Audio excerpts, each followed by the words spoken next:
Okay. Yeah. So you're almost done? Yes. Should be done by Tuesday. What's the title?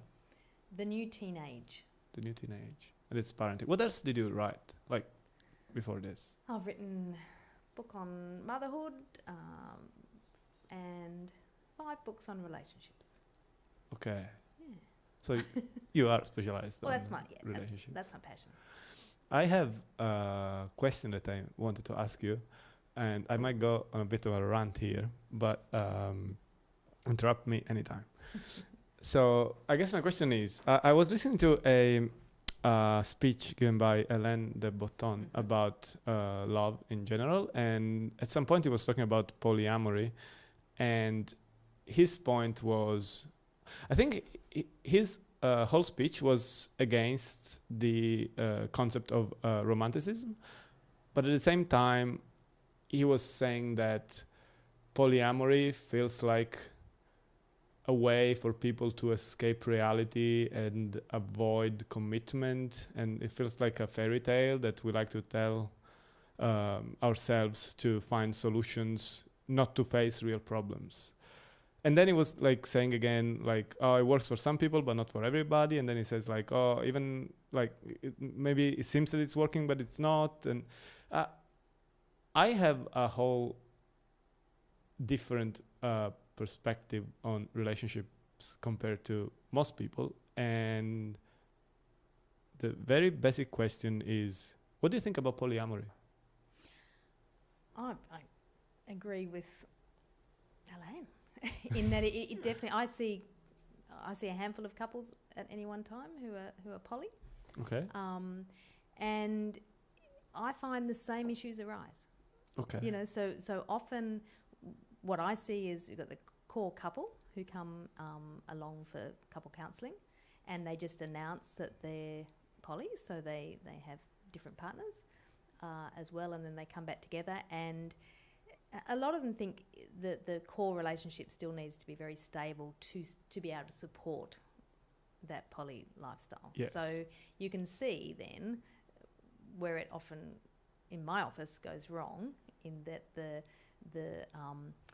you know, jealousy still comes up, and issues, normal things that every couple face and every couple argue about are still coming up, and poly isn't solving that.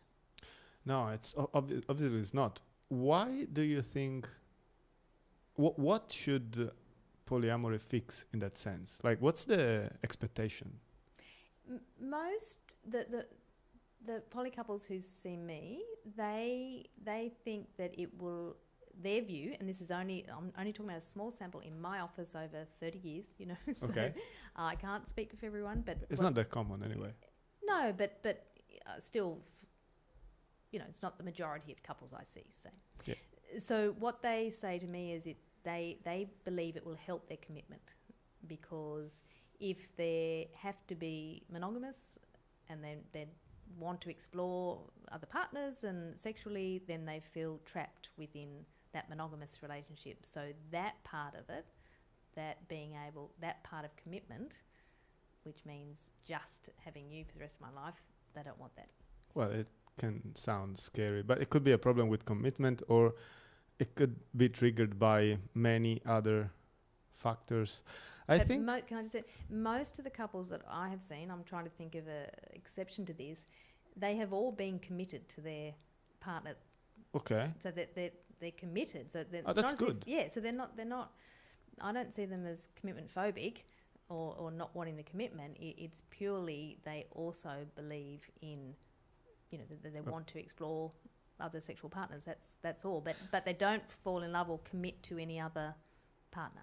Okay, so they don't fall in love with other part, because I think a major issue with polyamory, or with things in general in life that are non-standard, is with labeling. Like I noticed that in diets as well. Like I'm I don't know what I am. I just don't eat meat. I don't eat fish, and I rarely eat cheese. But anyway, people. Halloumi, you do eat halloumi. I've seen you eat halloumi. Yes, occasionally.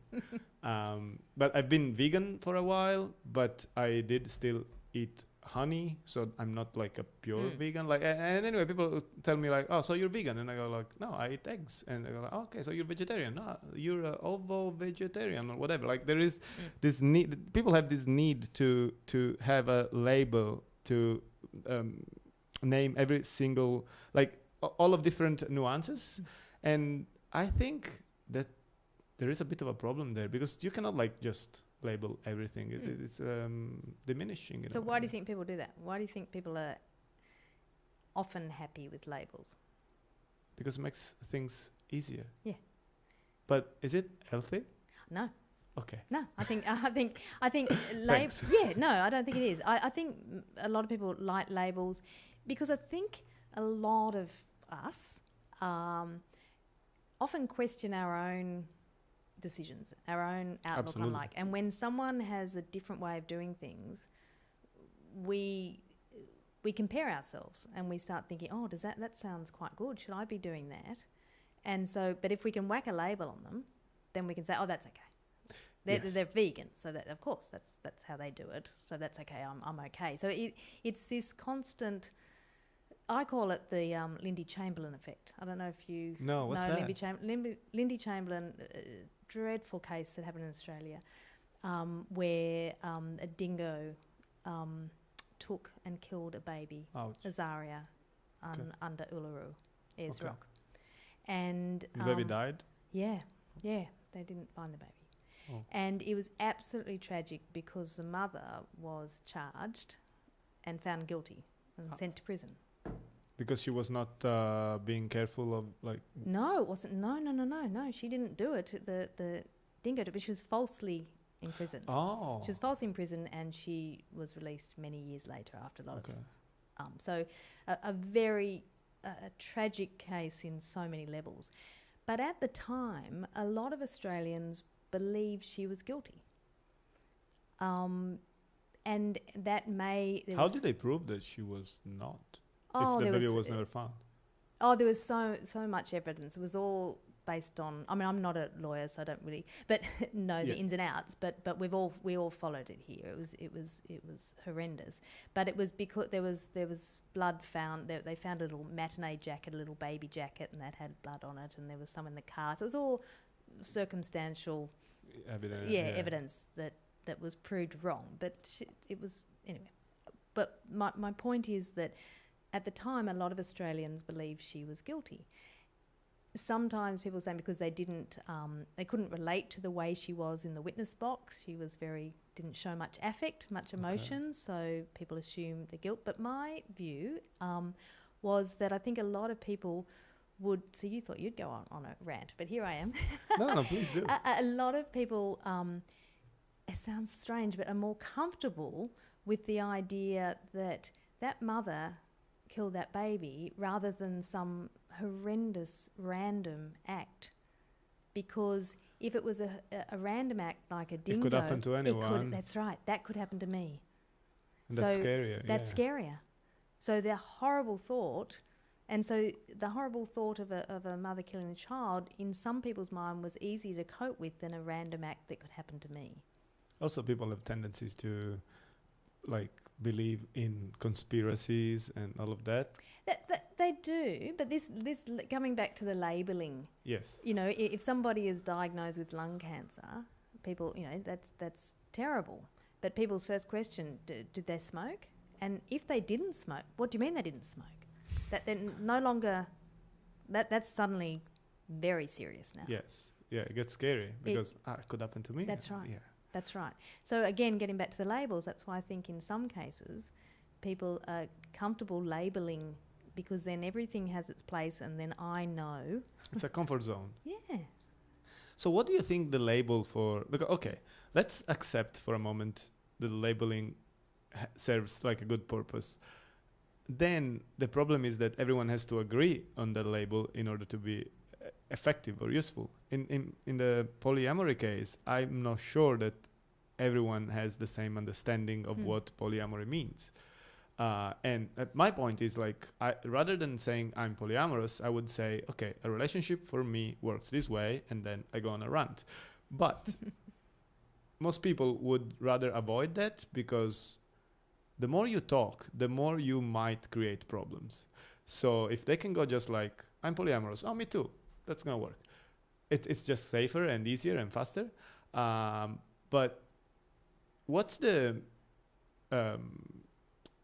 accepted definition of polyamory in your opinion? I think the general thought on it is people who do not believe in monogamy. Yes. And so they just believe in polygamy, which means just having multiple partners. And there are so many variations within that. Yeah, because it's an open relationship is different than being polyamorous, yes, right? That's right. So that's why I think that you're right in that the labels are often unhelpful, because there are so many people in especially when it comes to diversity and sexuality. Yeah, that's another example. It's horrendous for people, because the labels, and then there becomes, arguments and exclusion based on, well, you're not properly that label, because I think it creates more damaging problems than anything. But people just really care about, like, I'm gay, I'm straight, I'm whatever, like, and they get attached to their label and they defend it like it was. But if things like, if there were no labels and everyone was free to be whoever they are, it would just work better, like in natural and spontaneous way. It would. I think the exception to that again is if you need to explain a lot. Yeah. Well, yeah. But also, if you want to be monogamous, yes, then you need to find someone else who also wants that, or Absolutely. you need to accept they're not. So then that's when there are certain cases, or if you want to be vegan and you want to have a you want to be in a household or in a relationship with a fellow vegan, if that's what you want, then I personally, I don't care. Like, I hang out with carnivores and whoever. But what about when it comes to polygamy and polyamory compared to monogamy? Wasn't the origin of monogamy itself, didn't that happen, like, at ages ago, the society was matriarchal, and then when it switched to patriarchal, in order to control population and claim ownership over things and people, because some people were assimilated to things at the time, that's when the switch happened to monogamy. Is that a thing? We'll have to look that up. I'm not. Can you look up origin of monogamy? Because I think a lot of it's church-based too. And yes, and religious, and it's basically it's imposed by society in a way. Like, I don't think anyone would, at an early age, just think about polygamy because, like, society tells you that you need to be like that. That's how things are, and that's how everything works. So my question is, if society, what is more natural, I guess, for like humans that are not biased by culture? Is it more natural to be monogamous, or is it more natural to be polygamous or polyamorous? Wow, that's a big question. That's a big question. Look, I think we are wired. We are wired to have relationships. We are wired to connect. And I think a very natural wiring is to wire with another person. Okay. And the strength of that connection and what happens with the mirror neurons and the neurochemicals like oxytocin, all these things, fly between two people when there's a connection. So I think if you just abandon the idea of ever trying to find one person with whom you have a really strong connection that flows, I do wonder what the result would be. I wonder because there are links when people. I'm treading carefully here, but when when it's not an easy experiment to carry on anyway. It's not. But I think there's more to. I'm just not talking about monogamy, even though I personally am a fan of monogamy. So, but nothing wrong with that. Yeah, so works for me. So I think for a lot of people it would, and yes, is that just because society dictates that? But it takes all my energy to put into my relationship, and the rewards out of that, the connection I get to have this person, and I'm not for 1 minute saying we've all got one soulmate. You just have to find. I don't believe that at all. Okay, that's the romanticism that exactly. we were just disregarding before. Exactly, totally disregard that. But I do find, I again find and have seen so many people find, if you do find someone with whom you have a strong connection and you work on that, and it does take lots of work, then I think there are great benefits for that. And I think if you abandon that, think, okay, good, that releases me from having to put in as much work on that connection, because then I can find a connection over here, and that's good. That will satisfy me in that way. Will it be as deep? Will it be what will happen? It'd be good, interesting experiment. What would happen on a neurochemistry, on a neurological level?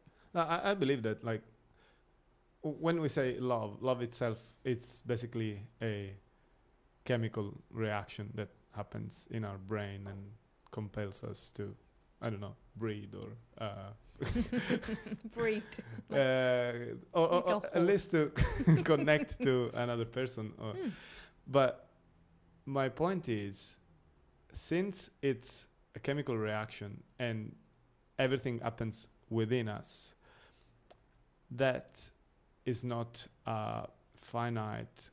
It's not a limited amount of love. That like, for instance, you love your husband, you love your kids, you love your parents, and your dogs, and all of those feelings, they don't take anything away from the other, right?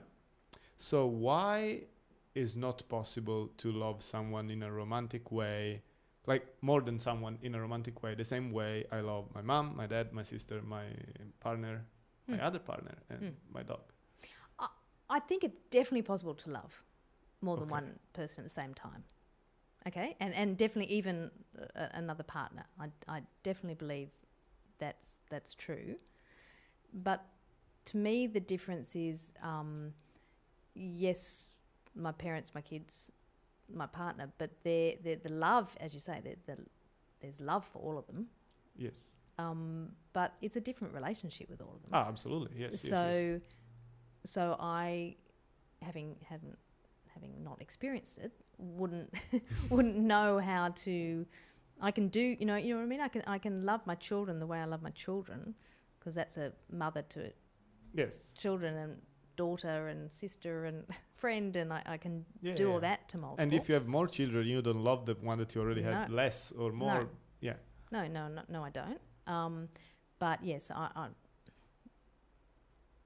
I think it can. That's why I think, as I said, the poly couples that I see still have that core person, that core relationship, because it's that person that they will be first to go to with a good or bad news, or a dream, or a fantasy, or it's that person they go to, and the others, they're getting a different need met. Yes.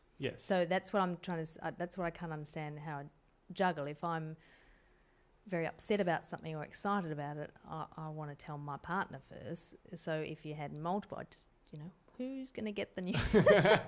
No, that makes sense. I agree 100%. In my case, the way I carry on my relationships, I think ideally I believe in what we could call priority. I'm not sure if that's the right word, but the point is, having a partner who is my main partner is definitely important for my mental health. And that doesn't take anything away from any other relationships. And I also think there is a line that people tend to cross. I don't know where do you stand on that, but sex and relationships and feelings are like 3 different things, if you ask me. So I don't think that if I have a sexual relationship with a person, that would mean that I would love less the person that I love. But since we are born in a society that tells us that if we do that, it means that we're like disrespecting or whatever that other person, it's not easy to cope with it and accept it, even if you're in a polyamorous relationship, and that's where all the jealousy and all of those problems arise. And that's where why Ellen de Botton was making the point, because in theory it works, but then are you able to just ignore the fact that your partner chose to go with someone else on that night, and you were just like, okay, I'm rolling my thumb? Well, again, what I hear from people, and this is the same whether someone's poly or someone's busted their partner having an affair, they're normally far more affected if it's the emotions that are involved. Yes. So it than the sex. So if sex is involved, they might think, oh my gosh, am I ugly, unattractive? You know, is that why? And that's when, again, in some couples where, it is open or they're poly couples, there can be jealousy because, wow, that person has a better body than mine, or, so that's the same normal. But when there's emotions involved. And that's where the drama starts. Yes. That's what really hurt, because that's going back to the connection I'm talking about. Yes. Because you want to be, priority is a good word. You want to be the go-to person. And this is where I think that commitment comes in play. Because if I'm in a relationship with someone and I have emotion, like I have feelings for this person, and we're on a journey, so-called, and we're building something together, maybe a family, maybe whatever. But at the same time, I believe it's totally natural to the possibility to experience strong feelings for someone else. And again, I don't really believe that having those feelings would mean that I'm loving the first person less, but there are so many problems in there that start with time managing and attention and respect and honesty and being transparent about things and disclosing informations. I'm not sure of how. My point is that's a natural feeling, and personally, I believe that our body is the one who knows better for us. Like, if I'm hungry, it means that I need food. And if I'm in love, it means that I will be frustrated if I cannot pursue that feeling. And if I must block it because of someone else, this would mean that I will have resentment toward that very first person. So in my case, with my partners, if I'm in love with someone and we have a relationship and we're building something together and we're in love, and that person is experiencing feelings for a third party, I would rather want her to explore what's happening in her brain and just do whatever, rather than like blocking it and then being grumpy at me. That's a bit selfish if I oversimplify this way, but the point is just like I want that person to be happy, and the thing that is preventing her to be happy in the sense of like following through on that feeling is me, and I don't want to be the cause of that. What do you think about this thing? I can definitely see that point. I suppose there are just so many reasons why that might happen. Yes. You know, so you say you're hungry, so you need to eat something. But sometimes we may feel like we're hungry, but we're not. We're actually bored. Yes, that happens to me a lot. Or we're or we're down, you know, or you know. Same. So is it hunger or is it seeking comfort?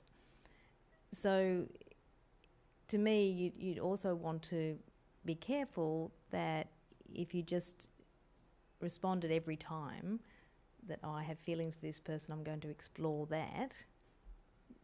You know, you've got to make sure that is, you're not seeking comfort or escaping something, or that has come from past hurts. Or I'm a psychologist, remember? So that we're always assuming that there's, you know, might be something going on underneath. Behind. I'm not saying something wrong. I'm not saying that's pathological in any way. I'm saying that yes, if someone genuinely, your partner genuinely had feelings, strong feelings for someone else, and that had built and it looked like it was definitely something that they wanted to explore, and you were happy with that, then the two of you negotiate that, and that's fine. But I think if it was just there's an itch there, just scratch it. You know. Yeah. We've got to think about potential reasons why there might be the itch. So do you think it's healthier to have a relationship in which the partners fulfill every single need of each other, like sexually, intimacy, emotions, mental stimulation, friendship, and all of that? I think that's totally unrealistic. Okay. Yeah. So no, I don't think that is, and I think that puts too much pressure on the relationship. But people go for that. Like they're looking for that. They are, and it's an education problem. Yeah, and it is, and a lot of people come into my office and say, well, you know, we're just not matched. We, you know, he or she or they don't fulfil me in this certain way, so must have to end it. But I always say that's not necessarily the case. Why is everything dependent on this one person to provide everything for you? Or exactly, that's a dependency. That's an entire new universe that we're. Yeah. So no, I think that is unhealthy. And I think that's why we do have all these other relationships in our life. But we're not supposed to. No, but it might not be a sexual relationship. Yeah, you know, so no, but even with friendship, like friendship generally implies honesty, and if I'm my wife's best friend, I would need to tell her if I'm attracted to another person. But if I'm in a monogamous relationship, I might want to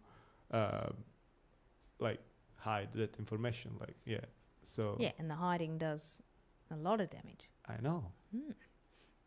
So again, I mean, it is so difficult to navigate, but I obviously, having done this for 30 years, have seen so many countless couples, and the vast majority work it out. They that's they great. move, yeah, that's a relief. they move, yeah, they do. They move past this, the feelings for someone else or an affair or whatever you want to call it. They do, but they do normally. I'm not saying because it's me, but if two people are fronting up, it's a good sign. They're normally saying, right, we want to solve this. Yeah, we want to address this. So they're quite good odds. And a lot of people, so many people would say if they believe in monogamy, if their partner ever cheated, that's it, they'd be out. And then it happens and they're not out. They're not out. Because the love's still there, they still want it, and they just want to fully understand it. They want to fully understand it, and depending on what's gone on. I think it might also have to do with addiction and with getting comfortable in a certain situation and being afraid of like moving on. Because there is this, if you ask me, misconception of the longer it lasts, the better it is.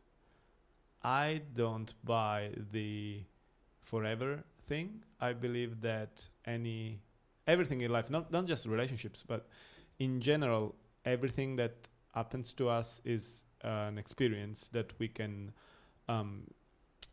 learn from and improve ourselves and grow. So if I'm in a relationship and that relationship ends naturally or for whatever reason, it doesn't mean that it doesn't necessarily mean that something went wrong, but it means that that was the relationship, and it's not that it's now worth less, the relationship or that person, because the relationship ended. It's just like that was the contribution that that person had to my life, and now I can look forward to whatever's coming.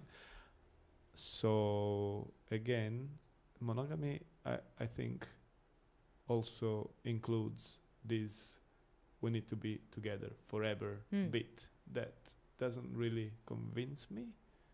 What am I missing here? It's not, I don't know.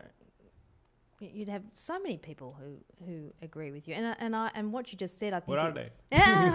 Well, I mean, I think that you're so true, and I'm often saying the same thing to people when a relationship ends. Don't just assume it was a bad relationship, you know. Yes. Because they do. They just think, oh, so my whole life's been a lie. The last 5, 10, 40 years has been a lie. No, why has it been a lie? You've been happy, and that was great, and you're not the same person of like 20 you were 20 years ago. Yes, and people do cope better when they begin to understand that and believe that. They do cope better because they think, okay, good, that was for then, and now what's the next stage? It takes a little while to get to that point for a lot of people. They didn't want it to end, because that's who I'm mainly talking to. And do you think they didn't want it to end because they got comfortable in whatever situation they were? Because I don't think this applies just to relationships, also to like jobs, for instance, and anything.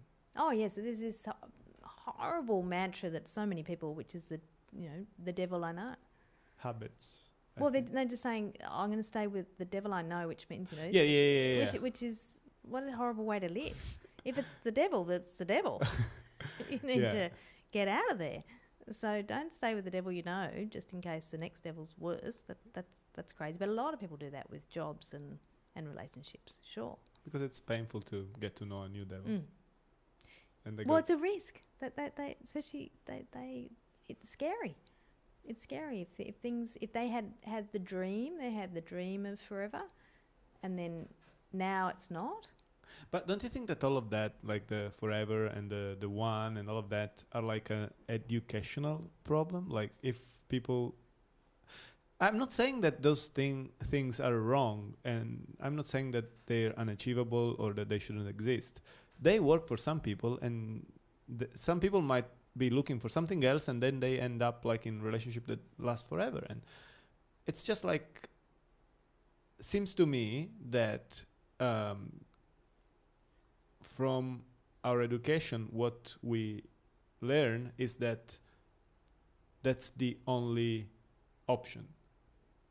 And that's where I struggle. Like, why don't we acknowledge that there are infinite possible outcomes on how a relationship might pan out, and this way, whatever happens in life, we might be able to cope better and accept whatever's happening.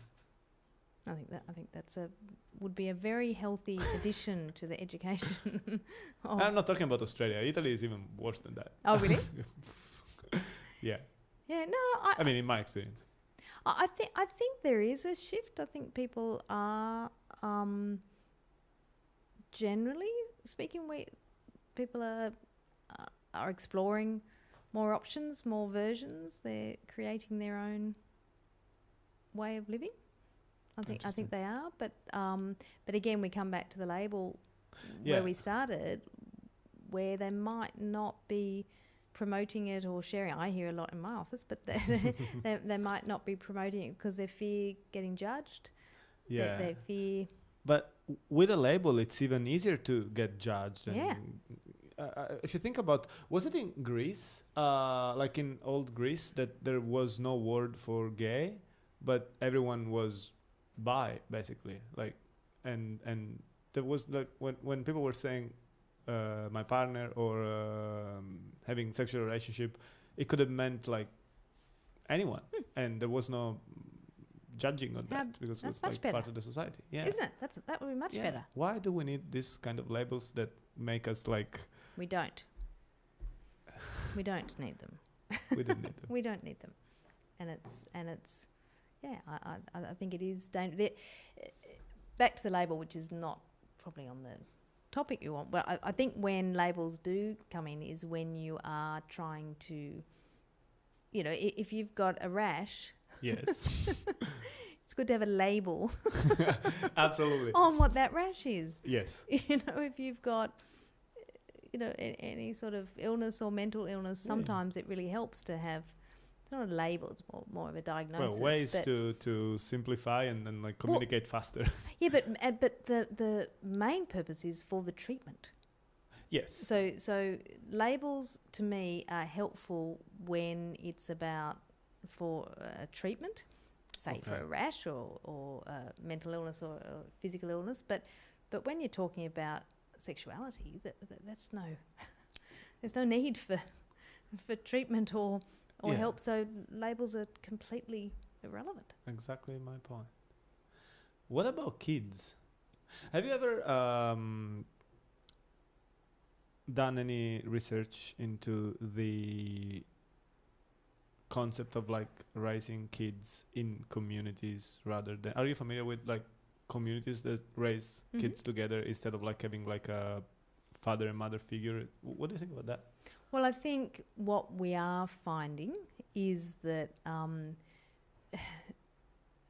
the more nuclear family with parents and children, and the harder it's become, the worse it's become for the kids. So how does that work? Because it's putting... I know nothing about kids. Yeah, because it's putting, again, it's like what you were saying before, if you expect your partner to be everything, then they're going to fail. They're not going to be able to do that. Yeah, eventually, yeah. No, well, we're going to fail because we can't provide that. And it's the same with children. We can't be everything for our children. They need so many influences on their life. They need so many people in their life. They need extended family, and they need communities. They need other adults. They often need other adults who are not parents. Yes. They're often fabulous influence on children, not just having another parent in there with their views. So I think it's made it harder for children, and I think it's definitely made it harder for parents when they've tried, when it's become more and more on your own. Yeah, and then there's the case of like, don't you tell me how to raise my kids? So, well, that's what's happened as a result. Yes, I don't think that used to happen. It used to happen that, you know, people was saying in Australia, people were over their back fences discussing, what do you think I should do about Johnny? He needs a, now they're not even talking over the back fence. So, it's much harder. Do you want to tell me more about, like, can we talk about the book that you just finished? Like, they're still editing. Like, can we talk about that? Or of since course. it's not out already? No, of course. Yes. Okay. So. Yes. It's called The New Teenage. It's written with Ginny Mansberger, who's a GP. Okay. So she's doing all the medical stuff for teens today. So everything from, sex and acne and, all health matters. And then I'm doing the psychological stuff. So all the mental health issues, school stuff, bullying, internet stuff, screen time, all that What sort of about stuff. bullying? Yeah, huge. In Australia? Or I think everywhere, more or less. Yeah. What's the... Last is just such horrific damage done by bullying. How does that work? I'm curious. How does it work, as in why it does? How, I mean, I can understand why bullying someone is bad, but what are the effects on the psyche of a kid that has been bullied? They're those important years where they're building their self-worth, their self-image, who they are, is completely interrupted. They're given other messages. They're given messages that they are less than, that they are not worth much. So there is a pattern of lack of self-confidence in kids that have been bullied. Oh yes, the rates of depression and anxiety. Interesting. Very high, because again at that those years pre-adolescence and into adolescence, they're just so important. Yeah, formative years. Yeah, formative, and as I said, they're interrupted in their. So what's the advice for the parents who are aware that their kids are being bullied? The main there's so many layers to it, but everything in what Ginny and I talk about in our book is it is all about the connection you have with your children. Okay. Because if you have a strong connection with them, then you can hopefully talk about anything, and so because that's the one thing. The reporting of bullying is still quite low. They don't tell their parents because they're worried their parents are going to make it worse. Yes. Because parents, out of love and anger and fear, can go marching off to their parents or the teachers. Exactly, and make the bullying worse. So absolutely. Children are very aware of that and don't want that to happen. Yeah. So the main thing that parents can do is if they... Because of the social pressure, I guess, also. Yes. And it's so much harder these days because of all the cyberbullying. You know, that they're not just being, harassed in the playground, they're being harassed in their bedrooms on their own. And they're not telling, 70% don't tell their parents. Huge. But if they're going to tell someone, they're more likely to tell parents in school than their teacher so parents are still the first person they will go to. That's interesting. Yeah. How's that? Well, why is that? Oh, because, and parents need to remember that because they often think, I'll be the last to know, they only care about their friends or the teachers, but then they still very much, especially up to about 15, they definitely go to their parents first. Maybe because that's still the strongest relationship that they have in their lives. Yeah, of course, yeah. And even though friends are becoming, the priority for sure, and so it should be, so they should be. So what can parents do? Firstly, thank them for telling you. Yeah. Try to keep your reaction should not be worse than your child. That's a very good advice. Like someone we know now. So your reaction has to be as calm as you can, even though inside you're just. So you say, okay, thank you for telling me. Okay, let's what's been going on. Tell me, and then let's talk about why do you think this is happening. Explore some reasons. Is there something that's you might think's going on for the bully themselves, even though there's another label. So yeah. Are there any general causes? Like, why are kids being bullied? Like, is there a specific type of kid that gets bullied? They're targeted. Yeah. Look, there's still all the same stereotypes that get bullied, like but nerdy. Yeah, nerdy. But then now they can be bullied because they're the opposite. They might be the most attractive one, or so there might be a jealous because there's. I guess cyberbullying is playing a role in flipping. Exactly. But mostly, the more that's the thing, and that's again what parents can do is. The more you react to a bully, I'm not talking about threatening bullying. I'm not talking about, you've got to do something about that. Some parents might want to do that. Yeah, no, but I'm just saying if your child is being threatened physically, sexually, that action, that's a crime. And same with cyberbullying, so I'm not talking about but generally speaking, you want to teach your child to pretend that it's not affecting you. So, how does that work? Well, if the attitude is, and as I said, please, no, I'm not talking about serious threatening. Yeah, of course. Just minor violence. bullying. Yeah. Just like pushing. Which does still do a lot. No, but more personal attacks and. Okay. So it still does a lot of damage. Okay. So I'm not trying to dismiss it, but I also don't want to say that you just, turn your back on someone who's threatening something horrendous. But say somebody comments, look at you're a loser, or you look like this. You want to teach your child to say, seriously, that all you got? Is that all you got? Okay.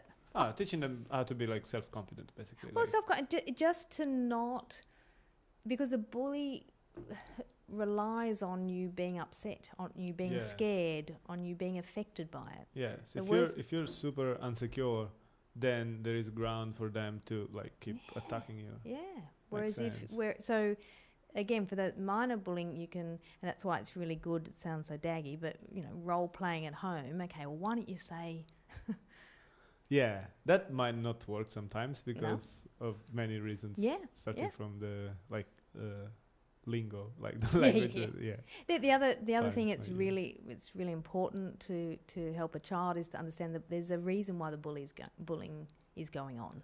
For that person, there's something going on. They're either being bullied themselves, or they don't feel great about themselves, or they're being encouraged, or they're getting some benefit from it. So again, teaching them to have empathy to try and understand what's going on for the bully actually creates a buffer between your feelings and what's happening. Yes. And how does screen time affect all of this? Because people like young generations, but everyone is spending way more time in a digital world now rather than having real life relationships of all sorts, like classmates and all that. How does that affect relationships between, like, friendships, for instance, in school or in like during like teenagers? And they just changed. I think there's a bit too much fear about screen time. It is the way it is now. Yes. So we're not going backwards. So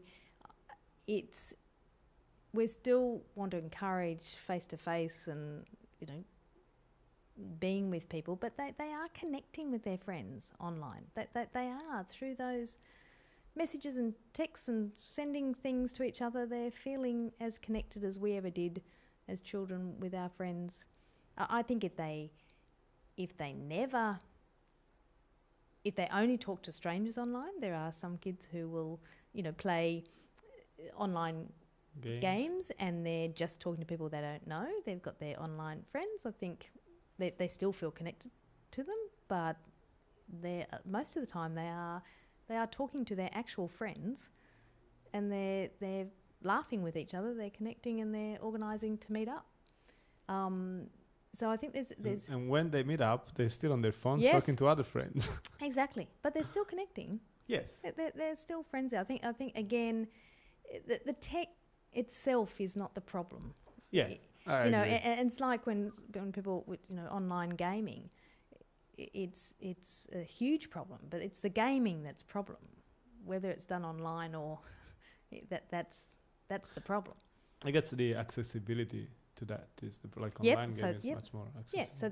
So that does make it work, but it's still I think a lot of people and a lot of parents and older generations, well, if you just got off the screens, everything would be okay. But if you've got a child in the back of your car and they're chatting to a friend, and you say, put that phone down, stop, that would be seriously like taking a little friend of theirs along on the car trip and then saying, can you just get out of the car now? You're just telling to cut, like just cut, stop talking to your friend, stop connecting and just stay here. That's just so foreign to them. That's it's also rude. Like, I'm talking to this guy. It's also rude. It's also rude. But then, of course, we do want them to. We want all of us to be off our phones sometimes and just connecting.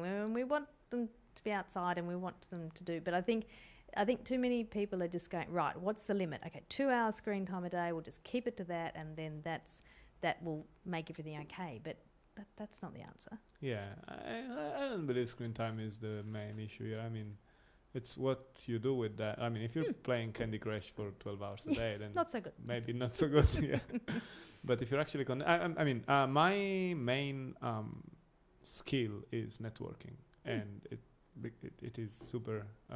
It's much easier now that compared to like 15 years ago. So I totally understand that. Like using my phone all the time is what, in a way, makes me who I am in my relationships. Yeah, and it hasn't stopped you being able to have. No, I still face go to out. face. I still get vitamin D from the sun. Good. What else? What else do you cover in the book? Oh, gosh, yes.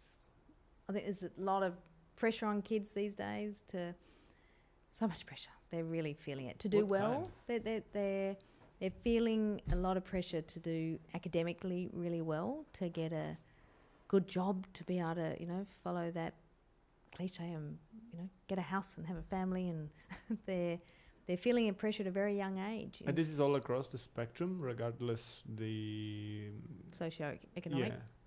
Yeah, a lot of kids are feeling it. And it's a problem because it's stopping a lot of kids just work out what they like. Yes. What their strengths are, what they enjoy. I've got 2 kids. One went to university, one didn't. But my daughter hasn't been to university. I can't tell you the grief she gets over it, and the grief we get over it. What do you mean you didn't go to university? I mean, gosh, in our day, such a small proportion of people went to university to only get the qualifications to do the thing they're interested in doing. Now they just assume, well, you just go to university, just do something. How crazy is this?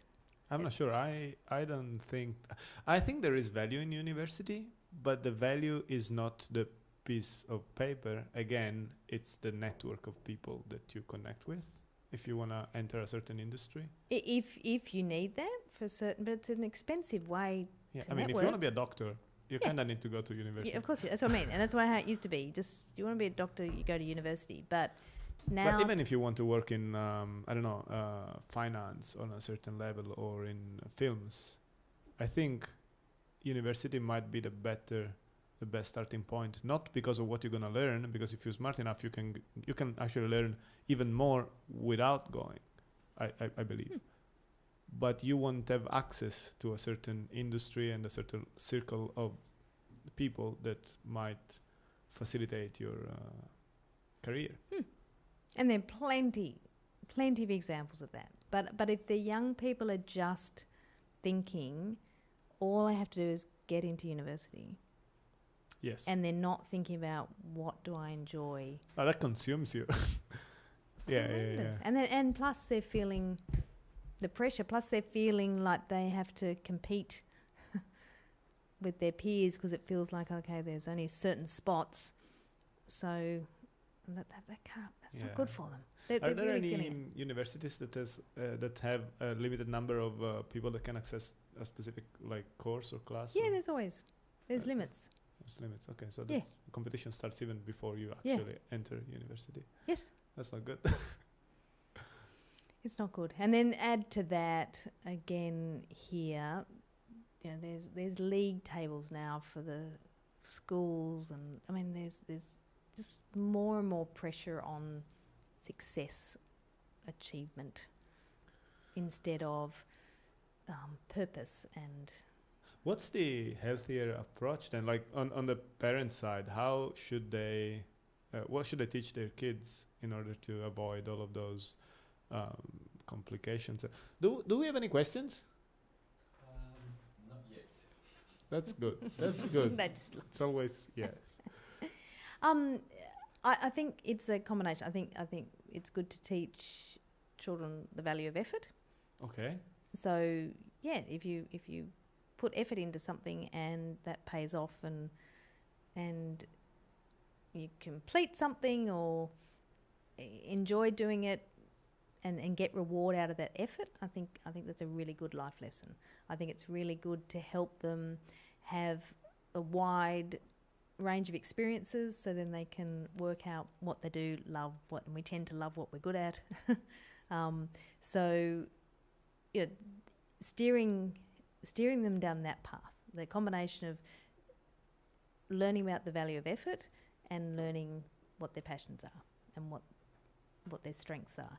If you're only going to say, look, just do your best, just do as well as you can in everything you try, you can achieve whatever you put your mind on. Yeah, exactly. All you're doing, and especially do your best, it's a very common, because it's often coming from really well-meaning parents, just all I care about is you do your best. And again, they are just talking about the effort. We just want you to put effort into it. But that's often not what the kid's hearing. They're hearing, I've got to be the best. I've got to be the top. I've got to get 100%. They're hearing that, so then they're hearing pressure. Okay. And pressure is bad because how does that affect growth? Well, pressure, what happens then is life life becomes about Achieving achievement. goals. Okay. And if you achieve a goal, and if that's been your and the goal is just as high as possible, yeah. then there's no end to that. They just keep reaching and reaching and reaching. So they end up never being satisfied. Yeah, and always feeling they're failing, they're falling short of that achievement. Whereas to me, goal setting is still really important. Yes. But it's a very you've got different goals for different things. It's not just do your best in everything and be good at everything and just keep trying. It's I'm not going to put much effort into that. I don't really enjoy that, and I'm not good at it, and so I'll put the minimum amount will get me through that. I'll do that, but this one is really important to me, and this one I love.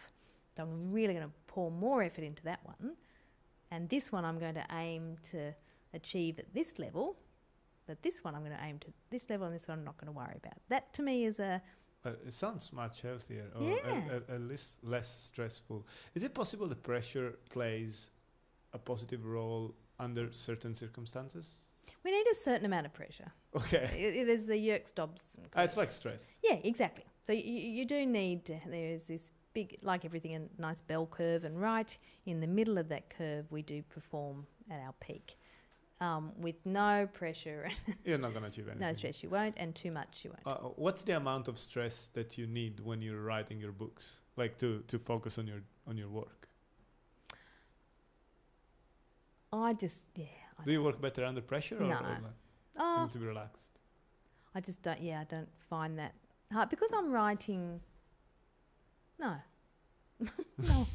I think if a deadline's approaching, or if someone, I do find it sometimes difficult when the editing process, when someone comes in and says, "Oh, look, no, that's not good," or you need to change that. I do find that stressful because Okay. I'm thinking, I like my words. I don't do. Yeah, I know something about that. So that but it's not stressful. It just So no, I don't find writing stressful. How long have you been writing for? When did you publish your first book? 1989. No, that's not true. 1990. Okay. Yeah, Okay, that's a yeah. long career in writing. How did you get into? No, that's not true. Stop lying to me. I'm sorry. I'm just hopeless. I'm too old. No, it must have been 2000. 2000, first book. 1999, 2000. I can't remember which year it came out. First book, around there. Okay. That's it. Okay, final answer. Final answer. And how did you? How? What were you doing before? I'm just working my psychology practice. A friend and I, colleague, another psychologist, we ran a group for new mums because we had just had our second children. We were juggling work, and so we were running this group. The newspaper somehow found out about it, did an article on it. The publisher contacted us and said, "Will you write a book on it?" Oh, that's cool. So you Yeah. got approached by a publisher. Yeah. Oh, that's cool. That's cool. Yeah. And Article so very must have lucky, very lucky. Article must have been very good. Yeah. And then that publisher then published 3 more there. I keep lying to you.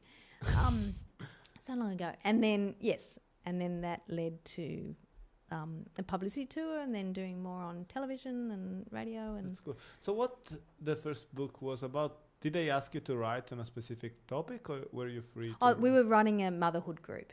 Okay. It was mothers helping mums stop trying to be perfect. That's So cool. taking pressure off mums, just do it your way, stop following some prescription of how you should do it. And so, the publisher liked that idea of mums doing it their way. What would be your advice to someone who wants to get into writing? Non-fiction, obviously. Non-fiction. Yeah. Just read a lot. I think that's the main thing. I think it's really important that if you're writing, that you're reading a lot. So if you read a lot and then keep writing, and don't forget that you might just be writing a small thing and making notes over here and then notes on that, and somehow it's all in here, it's all in your mind, and it little links start to form, little ideas chains, whereas a lot of people just think, okay, no, I can't do that because I can't dedicate all this time to writing, so I'll just wait until I can and then sit down, right, page 1. Interesting. I think, I don't know, I wrote a book ages ago, and it took me 6 years because I was doing exactly that. I was just writing like a few words and then like save file, forget for like a month, then write something completely unrelated. And then at some point I just decided to put everything together, and it sort of did shape up in a semi-decent way. But I think at that stage, I think if you're just starting off, you do all the notes, but then when you're trying to get, if you want to then write, I'm serious now, I'm going to write this, then my advice would change in that I find it's good if you dedicate a certain block of time per day or per week or whatever it is, commitment, and that is your writing time. And then you get all those notes and you start making it. But you can't just start without having all those thoughts written down and connecting. And that might take a while, and getting in the zone to write, like you need to be, I mean, I need to be in a specific mood and state of mind, which is not that common. How do you focus? Is there a process for you to reach that? I think, again, everyone's so different. People, their level of focus, their level of attention. Again, there's a lot that's going on. Some people meditate. Yeah, and different people's brains. Some people's brains are very, very noisy. The noisier your brain is, the harder it is to focus. So there are, so meditation, mindfulness, exercise, these things really do help focus. Hypnosis, self-hypnosis. Yeah, self-hypnosis is very good. Hypnosis. I know nothing about hypnosis. Well, I know very little about hypnosis. Hypnosis just means a really relaxed, focused state. Okay. So if you think of, I always think that the best way to, if you're watching a movie, yes, in a cinema, and you're really into the movie, you're loving it, you don't even notice how comfortable the surroundings, how comfortable the seat is if someone's making a noise. You are so focused. Immersed, yes. Yeah, but you're not in this altered state that if the fire alarm went off, you wouldn't hear it. You'd be able to jump straight away, or someone said your name. You're not in trance. Yeah, but you're so in a relaxed, focused state. So when there's emotion, you feel it, you know, you react. Whereas if you're not into the movie, and it's terrible, you think, oh, these seats are terrible. Yeah, that guy's coughing. That guy's coughing. But you hurry up and finish your chips. This is terrible. You're not focused. So if you can think about that, that's what hypnosis is. Hypnosis is getting into, and you're taken down a process of just becoming more and more focused, just right to whatever you're hearing or whatever. In the zone. In the zone. And the messages then, because you are focused, your mind is quiet. It is not hypervigilant to everything else that's going on. The messages are then easier to receive and penetrate. You're further. More receptive. Yeah. Interesting. Yeah. And you can definitely do it if self-hypnosis is a very powerful tool. I'll do that if I'm getting... How does that work? Or some sort of, needle or some medical procedure that I don't want. I say, don't talk to me because I'm just going to be doing self-help hypnosis. So I'll choose a spot on the ceiling normally, and I'll just pour all my focus into that, and I will just zone into that one spot and zone out everything else that's going on around me. So it's very similar to meditation in a way. Do you focus on breathing or breathing or? If you're getting into a hypnotic state, often yes, it can be that you can feeling. Always focusing on the breathing is the easiest way to begin a focusing exercise. What comes next? Like, you're focusing on that spot, like on the stain on the ceiling, and then? Well, then what I'm doing is I normally, which is quite annoying to the person trying to take my blood or do anything, I'm normally humming. Okay. So I will hum not a tuneful hum, just I will just be making weird Noise. noises. But the combination of that spot and the sound is filling my whole attention. Keeps reminding me of yoga and meditation, like with the mantras and Yeah, it's all that's what. very similar. Yeah, there's similar versions, but they're all meaning focus. And so again, if you're getting back to writing or anything that you need focus, it's really good to do some sort of exercise like that first. Beautiful. Because you're quietening your mind, you're focusing, and then, okay, now, right. I'll try that next time I write. Next time I... Make weird noises and stare at a dot. It's good. Yeah. I'll probably try the first time at home or in the office. Because I used to go to crowded places like cafes and write from there. But sometimes it works. I need to isolate myself with sound cancelling headphones. Yeah. And then I can sort of focus. But yeah, once I get in that state, then I'm fine. But getting there when a lot is happening around me, then it might be a bit trickier. Well, it is because you're yeah, all Because your I'm not senses, relaxed. yeah, they're all stimulated. They're all just remember when that's happening, the connections going on in your brain, they're buzzing everywhere. They're watching out for danger or interest or potential one of many partners. Nah, that's not happening. I think I mean, the main thing that I had planned to ask you was about relationship, obviously, because that's your main specialization. Is there anything that we didn't cover on that front, like something you would like to add? No, I'm always. I guess my question is like any advice, general advice for whoever's listening on how to carry unhealthy relationship, something that is not obvious or is not like just common knowledge. Look, it's probably going to go against everything you've just said. So, Please do. But I just think if you have but I think this is in life in general. But if you have a philosophy of thinking, how can I help? How can I bring out the best in this person, and how can they bring out the best in me? How can I think of not treading on eggshells, but think of what I say, think of what I do, and how that's going to affect another person. I'm not talking about fear of negative evaluation, which is when you're really worried about what everyone thinks. I'm talking about somebody that you really care about, someone you love. Yeah, to just have a think about the impact of your behaviour on them, and if that's your guiding principle, then that's going to make you let's just let that go. Don't. How that impacts or affects the other person. I'm a believer in. I think if I want to be in a healthy relationship, I need to be happy on my own first and at peace. And once I put myself in the context of like together with other people, if I'm the best version of myself, cliche sentence here, then the way I'm perceived by the others is gonna generate the best outcome in that relationship that could happen. But am I responsible for how my actions make them feel, as long as I don't try to hurt them willingly?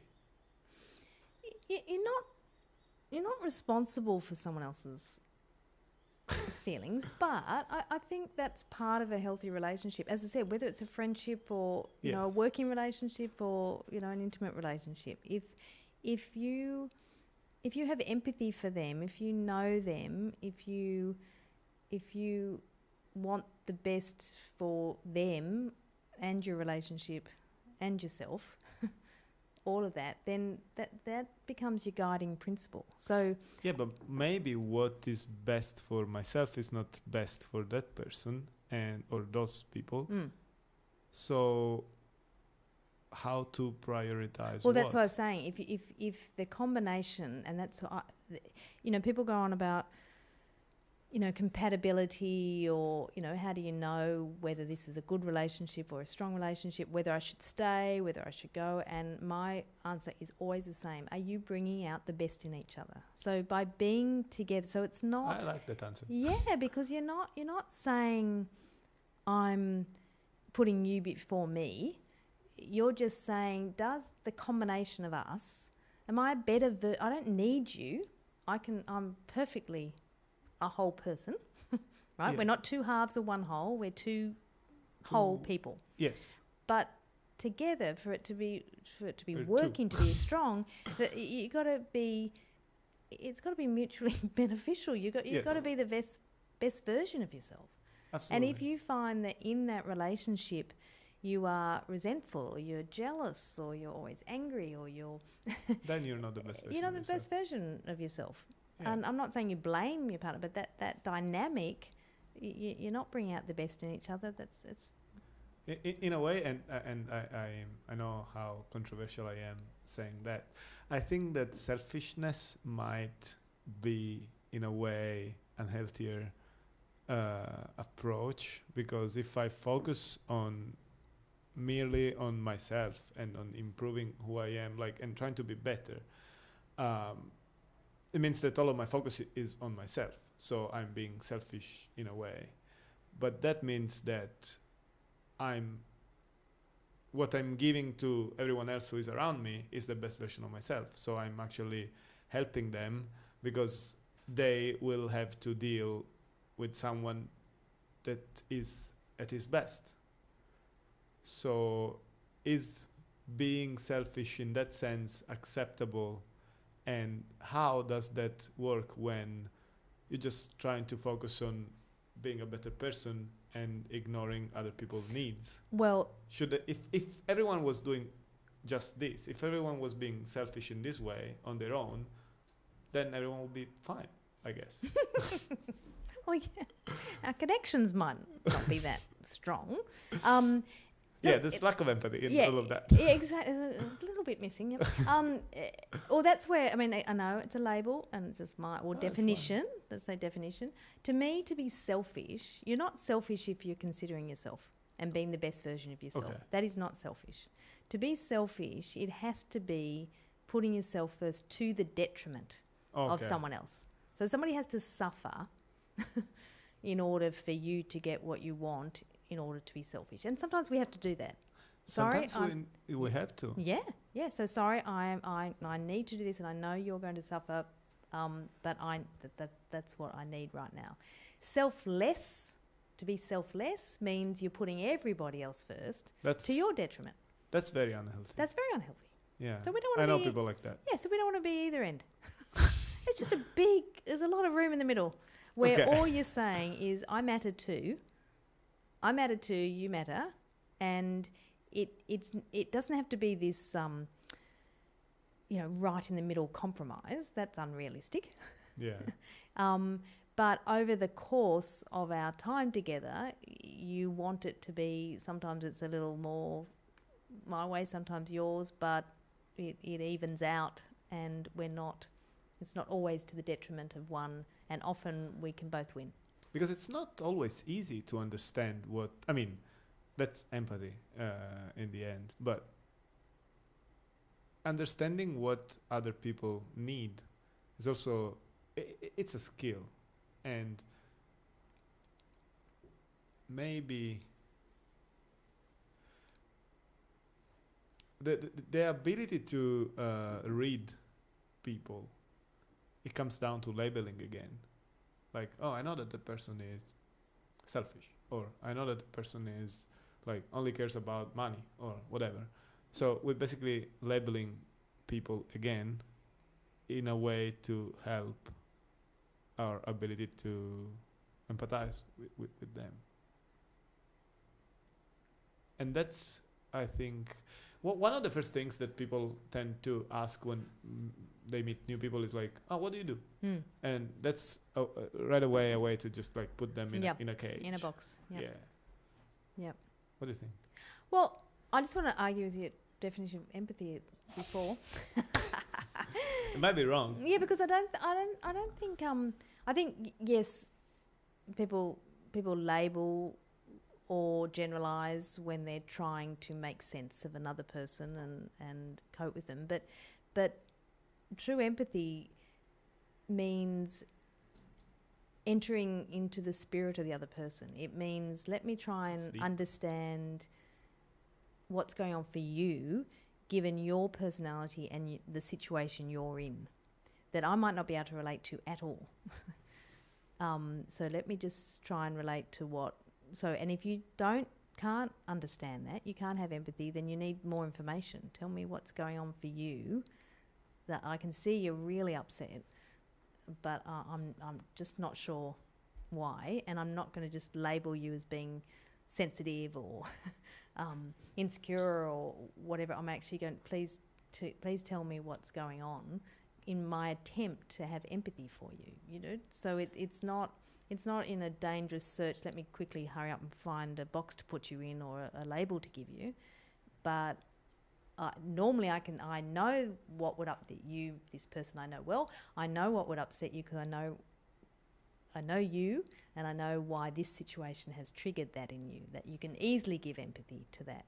But if you're struggling to understand why somebody is reacting the way they are, yeah, of course, then it's hard to have empathy. So that's when you go in search of, tell me more, what's going on, what's triggered. Whereas a lot of people... in order to dig into that, you still need to understand that you're not perceiving, like that you're missing something. Yeah. Because... That's a wonderful gift to say, Yeah, I'm missing it, but help me, I want to understand. Whereas the big mistake that so many people make is... oh, well, I can't understand that, or I would never do that, or I would have done this, or you should do this, or, you know. So they try and problem solve, or they try and relate it back to themselves in a similar situation, and none of that's empathy. Yeah. And then if the person is not even able to understand that their partner or the person they're talking to is experiencing some sort of discomfort or whatever, then I guess we get into like into pathology, I think. Like, I mean, isn't that like how sociopath and psychopath, like how their brain works? Like they basically lack empathy, so they cannot. The reason why they do harm to other people is because they don't perceive that as like harmful. Yeah. Well, they perceive, it depends. There are certain personality disorders that, yes, empathy is lacking or missing. But there are some that realise they'll be suffering, but I don't worry about that because this is what I want. So it's sort of pathological selfishness. Pathological selfishness, interesting label. Yes. Whereas, yes, sometimes it's often lacking in empathy. Fantastic. This was very educational. Well, we've talked about a lot. A lot. Thank you very much. I really enjoyed this conversation. I guess if there is no questions, as I suspect, we can call it a night. Not yet. Maybe let's wait 4 more hours, or let's just... Okay, thank you very much. It was lovely to talk to you, and I hope we can do this again at some point in the future. Sure. And good luck with the books. Thank you. Fantastico. Is that all right? Yes. Beautiful.